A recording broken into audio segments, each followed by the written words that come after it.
Assalamualaikum Bu. Waalaikumsalam Mbak. Oh iya, silakan masuk. Bu. Silakan duduk Mbak. Ya Bu, terima kasih. Oh iya, apakah duduknya sudah merasa nyaman? Kalau belum nyaman, atur posisi duduk nyaman mungkin ya. Karena kalau nggak nyaman itu kan ya nggak enak nih nanti duduknya.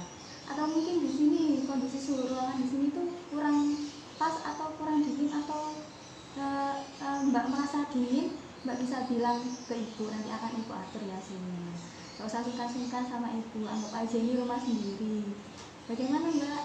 Saya atur posisi saya dulu ya Bu. Ya.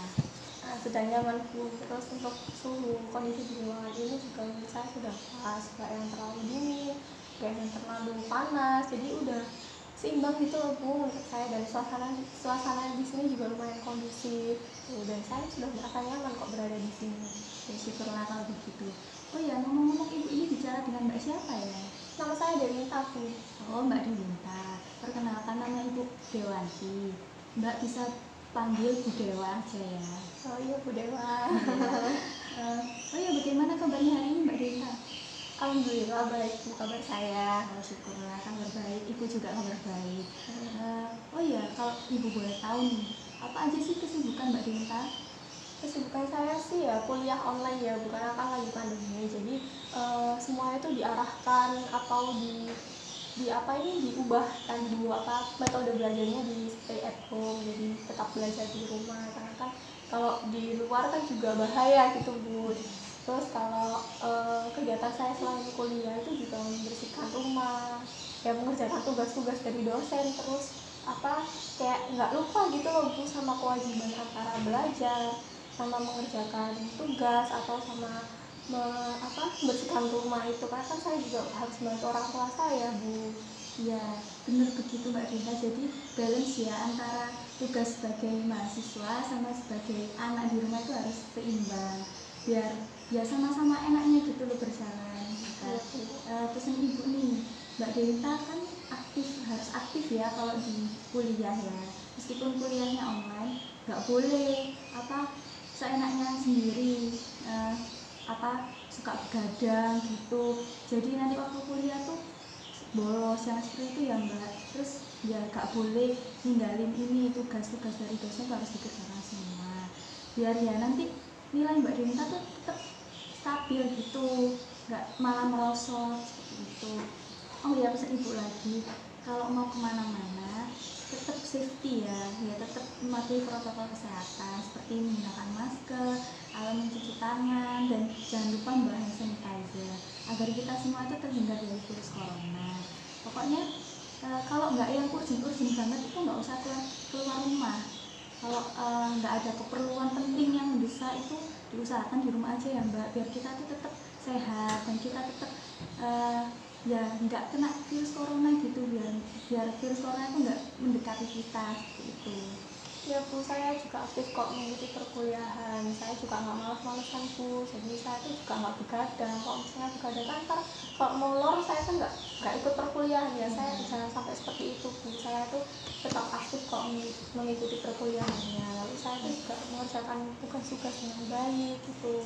Dan saya nggak boleh malas-malesan lah Bu ya, meskipun stay at home atau study from home gini ya saya nggak boleh malas-malesan. Terus kalau keluar rumah juga saya tuh cuma ada hal urgent saja. Nah kalau misalnya nggak yang urgent ya saya tetap di rumah Bu. Itu sih saya juga nggak lupa kok kalau misalnya keluar itu bawa hand sanitizer atau cuci tangan sama memakai masker. Nah ketemu sama Ibu aja ini saya pakai face shield seperti ini. Ya benar begitu Mbak Dewinta, biar kita tuh sama-sama tetap safety lah, stay healthy and stay safety gitulah istilahnya, seperti itu ya. Oh ya Mbak Dewinta, di sini pasti ada yang ingin dibicarakan ya sama Ibu. Iya Bu, saya di sini tuh ingin sharing mengenai permasalahan saya, atau bisa dibilang konsultasi sih Bu. Oh, kalau di dunia konseling Mbak, namanya tuh bukan konsultasi, melainkan proses konseling. Ya seperti itu. Apakah Mbak Dewinta sebelumnya sudah pernah melakukan proses konseling? Kalau melakukan misalnya mengaplikasikannya sih belum ya Bu ya. Saya tuh cuma hanya dengar sekilas saja, tapi tidak tahu seluk beluknya itu seperti apa. Baik, kalau begitu Ibu jelaskan terlebih dahulu ya mengenai apa sih proses konseling itu. Jadi proses konseling itu terdiri dari seorang konselor dan konseling. Di sini tuh yang bertindak sebagai konselor adalah Ibu dan Mbak Dinta ini sebagai konselingnya. Tugasnya konselor itu apa? ya konselor sebagai fasilitator atau sebagai yang mengarahkan. Nantinya kalau Mbak Dinta punya masalah itu, konselor itu bertugas untuk mengarahkan dan membantu mengatasi permasalahan yang dialami oleh konselornya. Tetapi yang mencari solusi di sini tuh bukan ibu, melainkan Mbak Dinta sendiri. Jadi konselor di sini kayak sebagai fasilitatornya aja yang membantu mengarahkan seperti itu.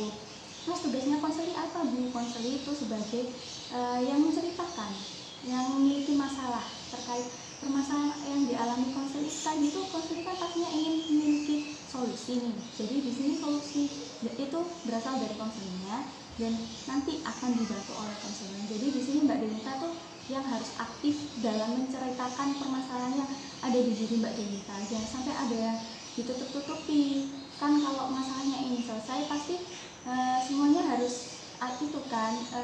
Kalau masalahnya tetap kalau masalahnya ini segera selesai, pasti ya Mbak Dinta harus aktif kan dalam menyampaikan pendapatnya seperti itu. Bagaimana Mbak Dinta? Ya aku paham. Ya akan dilanjutkan lagi ya. Jadi di dalam proses konseling itu ada durasinya Mbak Dinta dan ada beberapa pertemuan juga. Nah kalau di durasinya itu sekitar 30-45 menit dan ada beberapa pertemuan. Nah ini kan kita pertemuan pertama nih. Kalau misalnya di pertemuan pertama ini Mbak Dinta masih dirasa kurang dalam mencari solusi dari permasalahan Mbak Dinta, kita bisa mengadakan pertemuan berikutnya dan akan mengatur hal seperti itu. Nah ini akan Ibu tawarkan kepada Mbak Dinta. Mbak Dinta ini ingin melakukan proses konseling selama 30 menit atau 45 menit, silakan. Saya ingin 30 menit saja Bu, karena ya saya sudah pasti kalau 30 menit ya nggak terlalu lama, nggak terlalu sebentar, jadi ya sudah seimbang gitu lah Bu. Oke, seperti itu. Berarti ini 30 menit ya? Ya. Oke, Ibu lanjutkan lagi. Jadi di dalam proses konseling itu ada yang namanya asas-asas Mbak. Nah asasnya itu ada asas kerahasiaan, asas keterbukaan, sama asas kesukarelaan.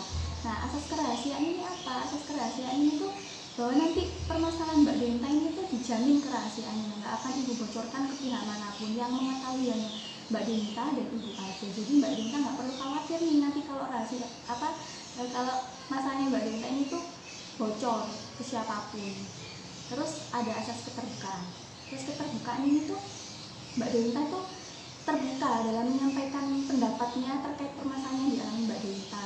Jadi Mbak Dinta tuh nggak ada yang ditutup-tutupi, menceritakannya tuh secara detail dan jelas, biar nanti Mbak Dinta tuh bisa menemukan solusi yang tepat dari permasalahan Mbak Dinta seperti itu. Nah untuk asas kesukarelaan, nah di sini tuh Mbak Dinta kan nggak ada keterpaksaan kan datang ke sini. Jadi murni dari dalam diri Mbak Dinta ingin segera mengatasi permasalahan Mbak Dinta. Jadi tidak ada unsur keterpaksaan dari pihak manapun, atas dasar keinginan Mbak Dinta sendiri kan ya? Iya Bu, saya kesini tuh atas dasar kemauan saya, nggak ada yang memaksa kok Bu. Ya, seperti itu. Baik Mbak Dinta, apakah sudah paham mengenai apa yang dijelaskan tadi? Mengenai asas ya Bu ya, tapi saya tuh masih ragu yang asas kerahasiaannya itu benar-benar terjaga nggak sih Bu? Maksudnya terjamin kerahasiaannya. Nah saya tuh takut ntar nanti Ibu kayak keceplosan gitu atau bocor ke orang lain gitu kok Bu. Saya tuh takut, soalnya kan saya ini istilahnya itu nggak ingin masalah saya tuh diumbar-umbar ke orang lain gitu loh Bu. Nah nanti Ibu kalau membocorkannya gimana? Tenang Mbak Dinta, Ibu jamin 1000%, bahkan 100.000% masalah yang dialami Mbak Dinta itu tidak akan Ibu bocorkan ke siapapun. Soalnya Ibu di sini kan sudah menjadi seorang konselor nih. Pastinya Ibu kan sudah ada kode etik yang berlaku. Kalau Ibu melanggar, ya Ibu akan kena sanksi Mbak. Jadi dijamin banget kerahasiaannya. Mbak Dinta nggak perlu khawatir, nggak perlu takut, nggak perlu curiga ke Ibu nanti kalau Ibu akan membocorkan ke siapapun. Dijamin 100%, bahkan 1000% ini kerahasiaannya. Soalnya kalau Ibu melanggar itu, kalau Ibu menceritakan permasalahannya Mbak Dinta ke orang lain, berarti Ibu melanggar profesi Ibu sebagai seorang konselor dong. Nah tugasnya kan konselor kan membantu konselingnya. Ya masa konselor nggak dipercayai sama konselingnya, masa konselor membocorkan masalahnya konseling, kan itu nggak mungkin Mbak. Jadi seperti itu, tenang Mbak Dinta, nggak akan dibocorkan. Gitu ya Bu ya. Ya setelah ibu jelaskan saya mengenai kerahasiaannya tadi itu, saya sudah sedikit lega sih Bu. Maksudnya saya kayak percaya juga sama ibu kalau misalnya masalah saya ini emang bener-bener aman, nggak ada yang tahu seperti itu Bu. Ya soalnya kalau dari diri Mbak Dentanya sendiri masih merasa ragu, masih merasa kurang yakin akan proses konseling ini, ya kita tidak akan bisa melanjutkan Mbak. Soalnya kan kalau dari dirinya Mbak Denta sendiri merasa ragu, ya proses konseling ini tidak akan berjalan lancar. Ya lebih baik ditutup sampai di sini aja. Bagaimana Mbak Denta, apakah sudah siap untuk melaksanakan proses konseling berikutnya? Ya Bu, saya ingin melanjutkan proses ke selanjutnya. Seperti itu ya. Jadi sekarang Mbak Denta boleh nih cerita terkait permasalahan apa sih yang ada di dalam diri Mbak Denta, silakan. Jadi begini Bu, saya itu kan waktu itu mengikuti tes. Saya kan setelah lulus SMA itu ikut tes beberapa tes Bu untuk masuk perguruan tinggi. Saya tuh udah mengikuti 3-4 kali, tapi itu nggak ada yang berhasil gitu Bu. Nah semuanya tuh gagal. Nah dari situ tuh saya tuh kayak merasa Bu, kenapa saya ini bodoh sekali gitu loh, mengikuti 3-4 kali tes itu kok nggak ada yang berhasil, nggak ada yang lolos, nggak ada yang masuk gitu loh Bu. Nah dari situ tuh saya sampai gini Bu, kayak bener-bener hopeless gitu loh Bu, bener-bener hopeless, bener-bener putus asa, bener-bener kayak kayak apa ya, meragukan kemampuan saya sendiri gitu loh Bu, bahwa saya tuh kok bodoh banget gitu loh. Bahkan saya tuh sampai istilahnya tuh dari keputusasaan tadi tuh saya tuh kayak ini nggak kuliah Bu. Dari situ tuh saya kayak merasa bahwa ngapain saya kuliah gitu, orang masuk perguruan tinggi negeri aja nggak bisa, kayak udah ditolak mentah-mentah gitu loh Bu. Dan dari situ saya tuh kayak ini gimana ya gitu, tapi saya tuh gini Bu, kayak di lain sisi itu saya tuh masih ingin melanjutkan kuliah, di lain sisi saya tuh tidak ingin memberatkan orang tua saya Bu. Nah dari situ saya sampai efeknya ya Bu, efek dari saya putus asa itu saya tuh sampai mengurung diri di kamar gitu. Soalnya apa, saya tuh kayak merasa malu sama diri saya gitu loh Bu, kok bisa saya ikut beberapa tes tapi nggak ada yang berhasil. Dari situ tuh sampai saya tuh kayak merasa malu. Terus kalau misalnya ketemu sama keluarga besar gitu ya Bu ya, nah keluarga besar saya tuh kayak yang mengungkit-ungkit gitu ya, nggak mungkit-ungkit sih, kayak yang membedakan gitu sih, membedakan antara saya dengan saudara saya yang masuk perguruan tinggi negeri itu Bu. Jadi saya tuh kayak istilahnya dipandang rendah gitu Bu sama keluarga saya tuh merasanya seperti itu. Nah perhatian mereka tuh malah ke saudara saya yang masuk negeri tadi. Saya tuh kayak oh iya yang masuk swasta gitu. Saya tuh kayak berpikiran gini, emang ada yang salah dengan swasta gitu. Nah dari situ tuh saya kayak berpikiran negatif gitu loh Bu, atau kok punya keyakinan negatif terhadap keluarga saya tadi ya, bude-bude saya atau tante-tante saya tuh yang selalu membanding-bandingkan saya dengan saudara saya yang masuk negeri itu Bu. Nah, saya tuh kayak sakit hati gitu loh Bu dibanding-bandingin dengan saudara saya itu. Oh itu rangkum ya. Jadi di sini tuh Mbak Denta tuh merasa kayak menganggap diri Mbak Denta tuh bodoh, soalnya Mbak Denta tuh nggak bisa masuk PTN, dan Mbak Denta tuh gagal dalam mengikuti tes untuk masuk perguruan tinggi negeri tadi. Dan dari situ tuh Mbak Denta akhirnya gambarnya Mbak Denta kuliah di perguruan tinggi swasta dan merasa Mbak Denta tuh bodoh. Terus Mbak Denta tuh merasa dibanding-bandingkan oleh keluarga Mbak Denta karena saudara Mbak Denta itu ada yang masuk PTN dan Mbak Denta tuh masuk PTS, jadi kayak merasa direndahin gitu kan. Seperti itu. Oke kalau begitu, kira-kira nih Mbak Denta yang memandang rendah Mbak Denta itu satu orang atau lebih? Ya lebih sih Bu, lebih dari satu orang ya. Sebenarnya tuh kalau dari keluarga saya tuh nggak yang spesifik kayak memandang saya oh ini yang swasta. Nah saya tuh kayak pikiran saya saja Bu yang bilang kok bisa, seolah-olah saya tuh dipandang sebelah mata gitu loh Bu sama mereka ya. Mereka tuh nggak yang membandingkan saya itu secara spesifik itu enggak. Jadi tuh saya tuh kayak ngerasanya seperti itu karena tuh saya seolah-olah tuh saya cuma dilirik belah mata saja sama mereka, kayak yang oh ya kamu swasta ya gitu. Nah terus kalau misalnya lagi kumpul sama saudara saya yang PTN itu, mereka tuh jadi perhatiannya ke saudara saya yang PTN tadi. Saya tuh kayak ya udah lah, kayak nggak dianggap gitu ya, meskipun saya ada tapi tuh saya rasanya bahwa mereka tuh fokusnya ke saudara saya yang PTN tadi itu Bu. Jadi tuh ya gimana ya gitu ya, saya jadi males juga buat ngobrol sama mereka gitu Bu. Pernah nggak sih keluarga Mbak Rina kayak langsung ngomong secara verbal gitu, kayak langsung menjelek-jelekkan Mbak Rina secara langsung gitu, pernah nggak? Kalau menjelek-jelekannya sih enggak ya Bu ya, cuman keperasaan saya saja yang mengira bahwa mereka tuh memandang saya seolah-olah saya tuh rendah gitu, padahal ya mereka tuh nggak pernah secara verbal ngomong ke bahwa oh kamu masuk apa swasta ya, swasta tuh loh anaknya bodoh-bodoh, itu nggak pernah sih Bu seperti itu. Cuman saya tuh merasanya tuh bahwa mereka tuh kayak memandang saya tuh lebih rendah gitu, karena fokusnya apa, fokusnya mereka itu ke saudara saya yang PTN tadi gitu. Jadi saya tuh kayak misalnya lagi kumpul-kumpul bareng itu, mereka tuh lebih nyaman ngobrol sama saudara saya yang PTN daripada saya tuh kayak udah gak dianggap gitu Bu, gak dianggap ada gitu Bu.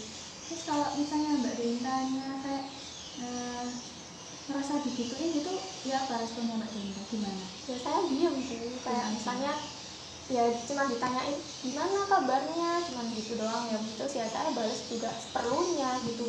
Kalau nggak ditanyain lebih ya saya diem aja Bu. Soalnya mereka tuh kayak langsung nimbrung ke saudara saya yang PTN tadi. Saya kayak ya udahlah, saya main HP, saya diem, saya cari hiburan sendiri, nggak yang merespon mereka kayak gitu sih Bu. Kalau ini dari saudaranya Mbak Rinta yang masuk PTN itu, pernah nggak sekali kayak menjelek-jelekkan Mbak Rinta perkara Mbak Rinta masuk PTN, pernah nggak kayak gitu? Kok saudara saya sih enggak Bu, malah saya tuh akrab banget sama apa dia, soalnya kan saya juga seumuran, jadi tuh kalau ngobrol kan jadi lebih enak gitu kan kalau seumuran gitu.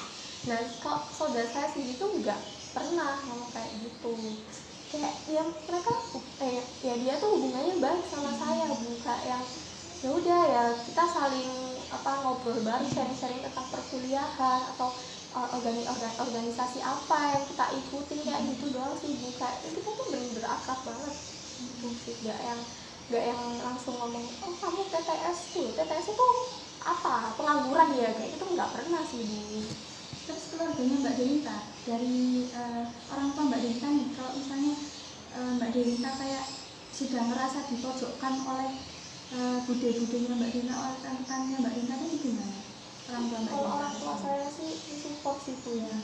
Ya memang waktu pertama kali tuh ya sepertinya mereka juga kayak terpukul karena saya tuh nggak bisa masuk negeri. Tapi mereka tuh kayak yang menguatkan saya gitu loh Bu. Jadi waktu yang saya tuh lagi ada di fase yang benar-benar saya tuh benar-benar merasa mental saya tuh breakdown, mereka tuh selalu ada kayak yang support saya, gini kamu harus bangkit gitu, kamu bisa kok masuk ke perguruan tinggi swasta gitu, nggak apa-apa, nanti mama sama papa yang ngebiayain, kamu nggak usah mikir. Soalnya saya tuh sampai sempat mikir gini Bu, udah mah papa nggak usah kuliah gitu, mendingan saya kerja aja, terus mama sama papa tuh yang nggak pokoknya anak mama sama papa harus kuliah gitu, harus sarjana gitu. Mereka tuh kayak yang menguatkan saya gitu loh, mensupport saya kayak ayo kamu bisa kok kuliah di swasta, nggak apa-apa, ayo kamu harus bangkit, jangan mengurung diri di kamar seperti ini yang nggak ada gunanya gitu. Ya penyesalan itu ada, tapi kalau misalnya kita masih stuck sama penyesalan kan kita nggak akan bisa apa ya Bu, nggak akan bisa maju kan Bu, nggak akan bisa bangkit dari permasalahan seperti itu. Nah orang tua saya tuh kayak yang ngerasa bahwa kalau saya dipojokkan sih, ya orang tua saya tuh enggak ya kayak selalu mojokin, enggak yang selalu enggak yang mojokin saya gitu, enggak Bu, enggak ikut-ikutan tante sama bude saya tuh enggak, mereka kayak support saya gitu, kayak yang ya udahlah gitu, kayak yang udah kamu lakuin yang terbaik aja meskipun kamu apa berada di swasta gitu. Nah dari situ kan dari kedua orang tuanya Mbak Rinta sendiri kan nggak masalah nih kalau misalnya Mbak Rinta dari apa kuliah di swasta. Tapi kenapa kok Mbak Rinta sendiri kayak punya pikiran bahwa Mbak Rinta merasa bodoh, padahal nggak semua orang yang masuk swasta itu bodoh. Kenapa kok di dalam diri Mbak Rinta ada pikiran seperti itu? Bagaimana kok bisa seperti itu? Ya soalnya gini Bu, orang saya tuh ikut tes berkali-kali, kok ya satu-satu, kok nggak ada satupun yang lolos itu loh Bu. Jadi saya tuh selalu merasa bahwa diri saya tuh bodoh banget gitu loh. orang kan ada Bu yang baru coba sekali langsung masuk. Nah sedangkan saya itu loh kok berkali-kali tuh kok nggak ada satupun yang lolos. Nah itu tuh saya merasa bahwa saya tuh bener-bener bodoh banget. Kok ya bisa gitu loh, berkali-kali ikut nggak ada satupun yang lolos. Jadi tuh saya kayak merasa bahwa meragukan kemampuan saya juga Bu. Jadi saya tuh kayak insecure sama diri saya gitu. Kok gini ya, kok gini amat hidup aku, kok nggak ada yang berhasil, kok tes kok nggak ada yang satupun yang lolos. Itu Bu, saya tuh jadinya seolah-olah saya tuh bodoh banget di dunia ini. Coba sekarang pikirkan deh Mbak Dinta, kenapa sih Mbak Dinta kok bisa kayak gitu? Seorang ilmuwan aja loh, semua ilmuwan itu mereka sering loh Mbak mengalami kegagalan. Nggak sekali coba langsung mereka tuh bisa langsung sukses, enggak, butuh proses Mbak. Albert Einstein aja dia jadi seorang ilmuwan jungkir balik juga Mbak, seperti itu. Nah seorang ilmuwan pun bisa mengalami kegagalan. Nah Mbak Delinta seorang manusia biasa istilahnya ya, pasti semua manusia kan ya banyak Mbak, semuanya memiliki kegagalan. Tapi kok Mbak Delinta kayak langsung merasa diri Mbak Delinta bodoh seperti itu, padahal kan kegagalan itu kesuksesan yang tertunda. Ya mungkin ini saat ini nih Mbak Delinta nggak bisa masuk PTN itu, mungkin kedepannya nanti Mbak Delinta malah lebih cepat mendapatkan pekerjaan dari saudara Mbak Delinta yang PTN, kan bisa seperti itu Mbak Delinta. Ya Bu ya, jadi saya tuh perlu untuk mengubah mindset saya gitu loh. Ya. Jadi saya tuh kayak bahkan kalau saya merenung lagi tuh loh, seorang Albert Einstein aja loh berkali-kali jungkir balik dalam sampai menjadi ilmuwan itu, dia tuh nggak yang instan gitu kan dia prosesnya. Ya Bu ya, jadi tuh mungkin karena saya tuh terlalu kalut gitu ya Bu sama pikiran saya. Jadi saya tuh kayak seolah-olah saya tuh dikuasai oleh emosi saya, sehingga saya tuh merasa diri saya tuh paling bodoh di dunia ini. Padahal itu ya nggak semuanya seperti itu. Bahkan loh orang sehebat mereka yang ilmuwan saja itu jungkir balik juga prosesnya. Nah sedangkan saya loh baru nyoba beberapa kali saja sudah putus asa gitu ya Bu ya. Berarti ini di sini yang salah siapa? Mindset Mbak Delinta atau gimana? Mindset saya Bu, dan saya sebisa mungkin harus ini ya Bu ya, menghilangkan pikiran negatif saya gitu, keyakinan negatif saya, supaya saya tuh bisa menjadi maju ke depannya, dan saya tuh bisa kok membuktikan ke orang-orang bahwa saya seorang mahasiswa PTN juga bisa sukses seperti Albert Einstein gitu ya Bu ya. Nah seperti itu kan sekarang emang Mbak Delinta posisinya di PTN, tapi kan Mbak Delinta ini pasti setiap orang memiliki kelebihan dan kekurangan masing-masing.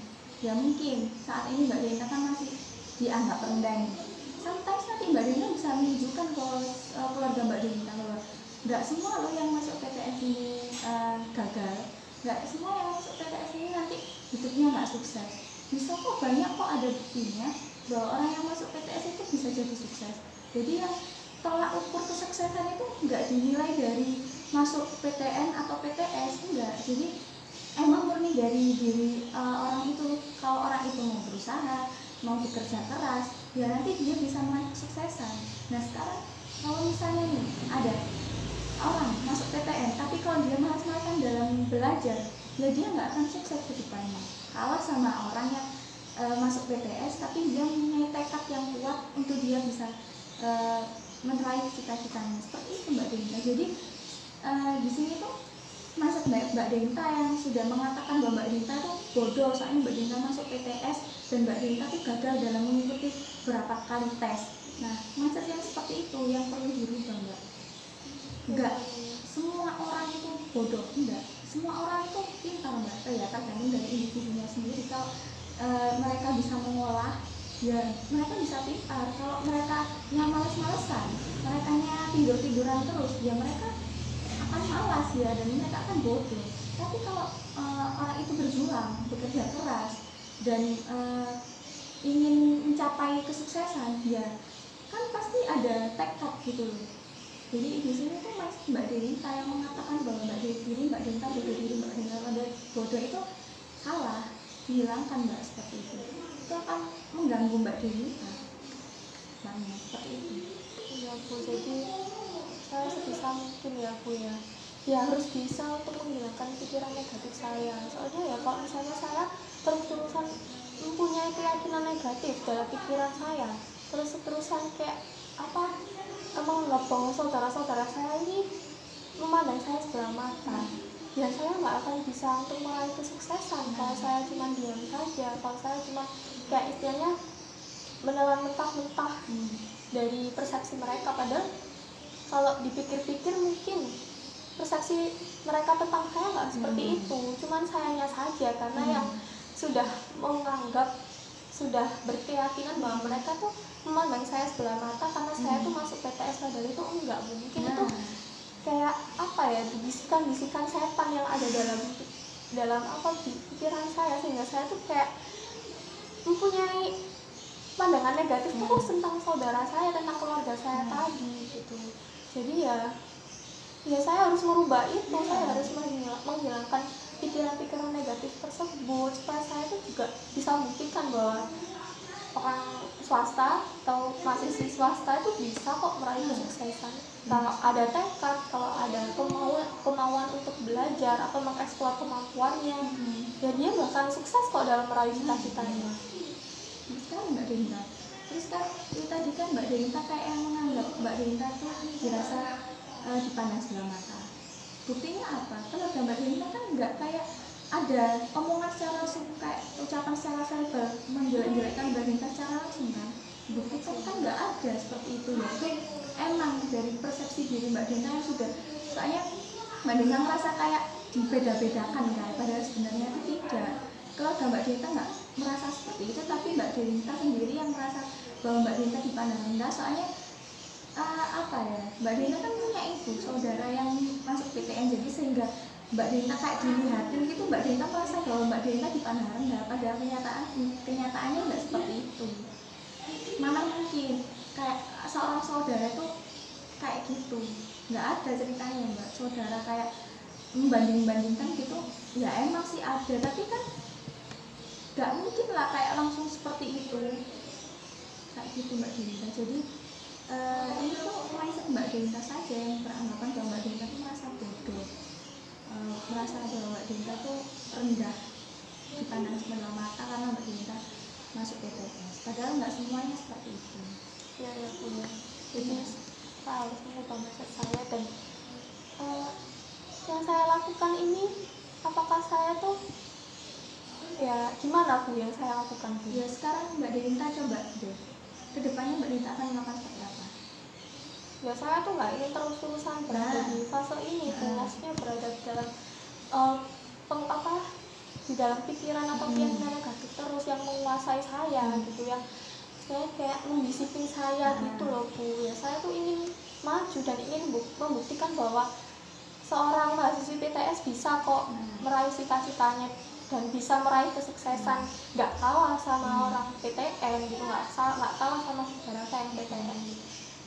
Ya nanti saya ya perlu untuk belajar lebih giat Bu, belajar lebih giat, mengeksplor kemampuan saya, terus saya istilahnya mencoba hal-hal baik supaya saya tuh bisa meraih kesuksesan ya, dengan saya tuh belajar rutin, dengan saya tuh kayak selalu mencari tahu atau mengeksplor mengenai materi-materi perkuliahan saya, terus ya ikut organisasi juga bisa sih, cuman ya harus balance antara belajar, antara kuliah dengan organisasi yang saya ikuti gitu. Pokoknya jangan sampai mengganggu kuliahnya Mbak Denita. Ya saya bisa sih Bu. Ya saya harus ada tekad dan kemampuan yang kuat dalam diri saya supaya saya bisa meraih kesuksesan. Ya meskipun saya seorang mahasiswa PTS, saya bisa kok membuktikan pada dunia, membuktikan pada keluarga saya bahwa saya bisa kok meraih itu semua, meraih kesuksesan. Saya ingin membanggakan orang tua saya. Saya tidak ingin membuat mereka kecewa. Saya ingin membuat mereka bangga dengan prestasi yang saya punya, dengan kebanggaan itu yang buat orang tua saya tuh merasa bersyukur, karena ya meskipun saya ini masuk PTS tapi saya membuahkan hasil, saya membawa hasil yang memuaskan bagi keluarga saya, bagi orang tua saya terutama. Dan saya ingin menunjukkan bahwa saya bisa kok lulus dengan nilai terbaik. Nah, itu. Jadi kedepannya nanti Mbak Denta akan Ya saya ingin menunjukkan, mengekspor kemampuan saya, belajar dengan lebih giat supaya saya bisa menghasilkan nilai yang baik. Saya kayak berprestasi dan bisa menjadi lulusan terbaik kalau bisa. Nah, seperti itu. Jadi konsisten. Mbak Denta kan kalau sudah merasa Mbak Denta, ya aku ini aku ini anak swasta loh, Kak, boleh mas-masan. Jadi aku harus giat belajar. Nah, giat belajarnya tuh konsisten gitu loh Mbak. Nggak boleh kayak misalnya nih di titik Mbak Denta kayak masalah tuh aku udah capek kalau belajar terus. Ya ayo didorong. Minta motivasi lah. Kan Mbak Denta kan kayak pastinya nih punya temen atau keluarga dari Mbak Denta sendiri kan yang bisa memotivasi Mbak Denta. Kalau misalnya nih Mbak Denta sudah merasa di fase yang aku sudah capek loh belajar. Nah, Mbak Denta butuh bantuan dari orang-orang terdekat Mbak Denta biar menumbuhkan semangat dari diri Mbak Denta. Ayo, gak boleh mas-masan Denta, gak boleh mas-masan. Ayo buktikan, gak semua yang di PTS itu gak berprestasi loh gitu. Jadi kayak istilahnya menampar gitu loh Mbak. Menampar mindset orang-orang yang beranggapan bahwa masuk PTS itu orang yang males-males, itu ditampar sama Mbak Denta. Kalau nggak semua loh kayak gitu, yang masuk PTS bisa loh berprestasi, yang masuk PTS bisa kok mendapatkan nilai yang bagus, bisa kok nanti mendapatkan pekerjaan yang baik, seperti itu.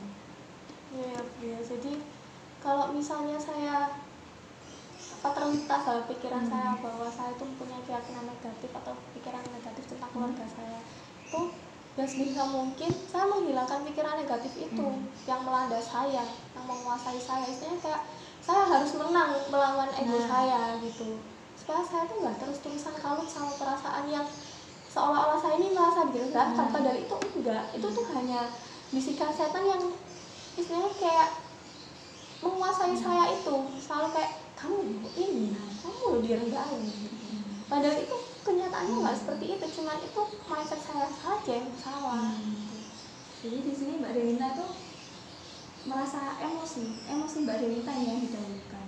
Jadi sehingga dari emosi tersebut membuat Mbak Denta tuh kayak merasa Mbak Denta direndahkan oleh keluarga Denta, padahal kenyataannya nggak seperti itu. Jadi di sini itu emosi Mbak Denta yang muncul, soalnya keluarga Mbak Denta itu kan Mbak Denta punya saudara, jadinya merasa direndahkan, padahal tidak seperti itu.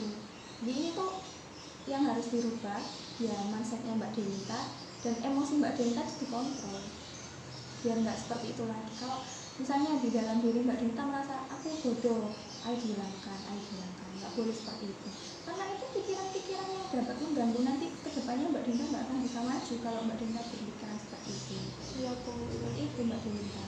Jadi yang ada di dalam diri Mbak Denta tentang pikiran-pikiran negatif Mbak Denta dan keyakinan negatif yang ada di dalam diri Mbak Denta itu dihilangkan sebisa mungkin, secepatnya, biar Mbak Denta tuh nggak kalut, nggak terus-terusan dalam fase ini gitu. Iya Bu, ya butuh proses juga ya Bu ya pastinya, dan pasti lama-lama saya akan bisa kok mengontrol emosi saya, kayak menghilangkan pikiran negatif yang melanda diri saya, supaya saya tuh selalu stay positif gitu. Kalau misalnya saya terus-terusan dalam fase ini, ya membuat saya stuck di sini saja gitu. Dan oh ya Bu, setelah saya mengikuti ini tuh saya merasa gimana ya Bu ya, saya merasa lega juga sih.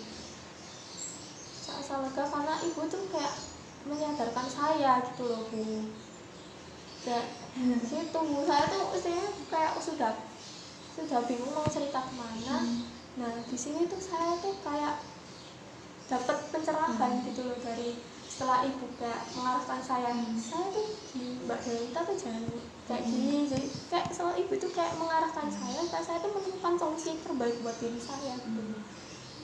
Jadi enggak emang ini tuh nggak akan berhasil kalau dari diri Mbak Denta sendiri nggak aktif, jadi seperti itu. Jadi ini saya ibu bilang, kalau misalnya Mbak Denta kayak gitu terus ya nggak akan maju. Pokoknya stay positif terus, konsisten dengan apa yang Mbak Dinta punya, Mbak Dinta miliki itu digali terus kemampuannya. Nggak boleh merasa insecure sama diri sendiri. Mbak Dinta tuh pasti bisa. Mbak Dinta tuh nggak jadi manusia yang bodoh itu dihilangkan pikiran-pikiran seperti itu. Ya, Bu. Dan sekarang kira-kira nih kedepannya tujuan apa sih yang akan Mbak Dinta inginkan kedepannya biar Mbak Dinta tuh bisa meraih kesuksesan dan Mbak Dinta menjadi manusia yang berprestasi seperti itu, gimana? Ya saya ya ini Bu, perlu membiasakan untuk terus belajar rutin, selalu mengeksplor kemampuan saya. Sebenarnya kayak jangan berpikiran saya bahwa saya tuh nggak bisa. Saya mampu kok, orang belum dicoba. Kenapa harus ada kata nggak bisa sebelum dicoba? Nah itu saya ingin menunjukkan pada orang tua saya bahwa saya bisa berprestasi meskipun saya berada di PTS, dan saya ingin dengan belajar giat kan saya pasti bisa meraih keberhasilan, meraih kesuksesan. Jadi itu yang saya tanamkan, itu saya perlu mengubah keyakinan saya atau pikiran negatif saya supaya selalu stay positif. Lalu saya belajar dengan giat untuk meraih keberhasilan atau kesuksesan di masa depan nanti. Saya ingin membuktikan bahwa saya bisa kok, saya bisa berprestasi, saya bisa menjadi lulusan terbaik di PTS. Meskipun saya masih di PTS, saya bisa nggak kalah sama orang-orang yang PTN. Oke. Jadi Mbak Dinta di sini tuh sudah menemukan apa sih kedepannya, solusi apa sih yang akan saya buat untuk saya tuh nggak berpikiran seperti ini lagi, nggak berpikiran negatif terus pada saudara Mbak Dinta tadi. Kira-kira ada hal lain Mbak yang ingin dibicarakan lagi? Ya itu Bu, hal saya juga ini ya Bu ya, saya kayak selalu bisa juga sih Bu, dengan tujuan supaya saya itu bisa meraih keberhasilan itu, saya bisa kok baca buku-buku biografi Benar. tentang kayak ilmuwan-ilmuwan yang seperti Ibu katakan tadi. Albert Einstein saja loh nggak sekali dua kali Mbak. Ya kan tadi Ibu juga bilang seperti itu, kayak saya tuh merasa oh iya ya, kenapa saya yang merasa insecure dulu. Saya loh bisa gitu. Bahkan seorang Albert Einstein yang kepintarannya sudah tidak diragukan saja itu prosesnya tuh nggak instan untuk meraih kesuksesannya gitu. Ya itu sih Bu, saya perlu untuk membaca kayak buku-buku biografi tentang atau motivator ya Bu ya, istilahnya kayak mencari motivator ya, bisa di YouTube juga sih, atau bisa di televisi. Itu sih Bu. Pokoknya tetap konsisten ya Mbak Dinta seperti itu. Oke, kalau misalnya nggak ada yang dibicarakan lagi, kita tutup aja ya proses konselingnya, soalnya sudah berasa berjalan 30 menit ini. Terima kasih ya Mbak Dinta atas partisipasinya, atas keaktifan Mbak Dinta dalam mengutarakan pendapat Mbak Dinta. Ibu sangat terima kasih. Kalau begitu Ibu akhiri ya. Saya juga loh Bu yang berterima kasih sama Ibu. Ibu itu kayak mengarahkan saya supaya saya itu sadar bahwa saya itu salah loh kalau berpikiran negatif terus gitu. Saya yang berterima kasih Bu. Ya udah, terima kasih juga ya Mbak Dinta. Kalau begitu Ibu akhiri. Assalamualaikum warahmatullahi wabarakatuh. Waalaikumsalam. Terima kasih Bu.